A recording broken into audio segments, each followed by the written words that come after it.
The Brazilian Amazon possesses extraordinary mineral wealth, including vast reserves of gold, copper, titanium, tin, bauxite, and other ores.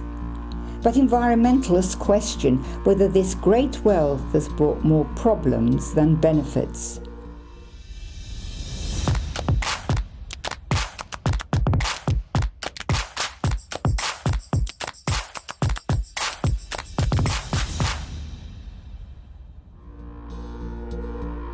History shows that large-scale industrial mining causes major deforestation, wrecks ecosystems, and does serious socioeconomic harm, while failing to bring prosperity to rural communities.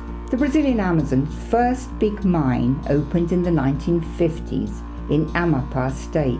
It produced manganese for Icome, a Brazilian company that was associated at the time with the US transnational Bethlehem Steel.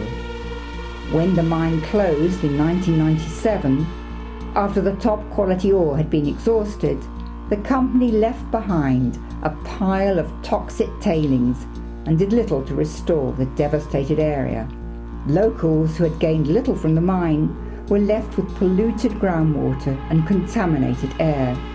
Critics say the Amapá mine stands as a warning of the socio-environmental damage mining companies can do. Large-scale mining accelerated under the rule of Brazil's military government from 1964 to 1985. The generals wanted to open up the Amazon to mining and created roads to make it possible. That included the 4,800-kilometre Trans-Amazon Highway that pierced the heart of the Amazon basin and cut across indigenous ancestral lands. The president at the time, General Emílio Médici, travelled there to witness the felling of a giant Brazil nut tree that stood in the way of progress. Mines multiplied. Foreign companies arrived to dig for bauxite along the Trombetas and Amazon rivers, while the giant Brazilian mining company, Vale do Rio Doce, opened the world's largest open-pit iron mine in Pará state. Today, with local communities mobilizing more effectively, mining communities are taking more care to limit environmental damage. But huge problems persist. Federal and state governments offer lucrative incentives to attract the companies. The cost of electricity used to process ore is heavily subsidized by the government, with big hydro dams built to provide energy, while local communities see few rewards.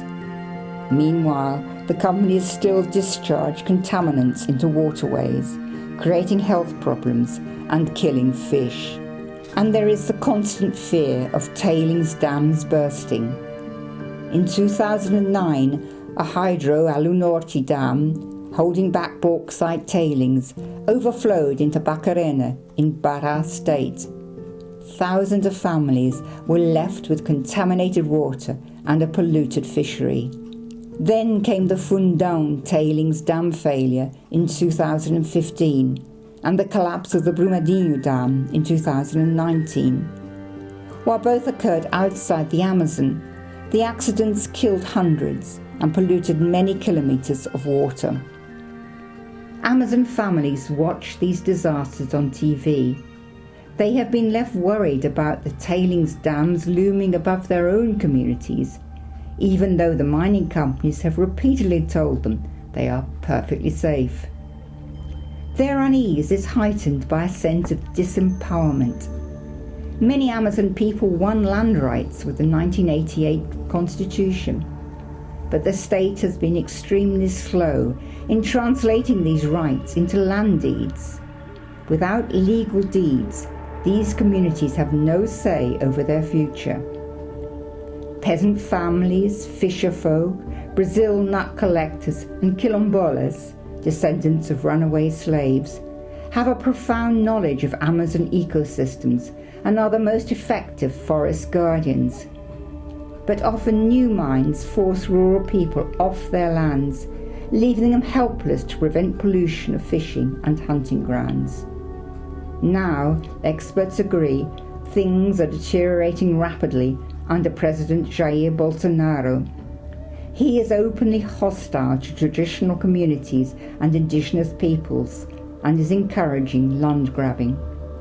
Bolsonaro is also pushing to change laws to allow big companies to mine on conserved land and inside indigenous territories and traditional communities. Unbridled mining expansion could cause major deforestation, alter the regional climate, and push the Amazon past a rainforest to savanna tipping point. Some scientists say this process is already underway. The consequences would be disastrous, even for mining. Climate change-driven drought could cause hydropower dams vital for supplying energy for ore processing to fail as river levels drop. Boats carrying ore could be unable to navigate shallow rivers.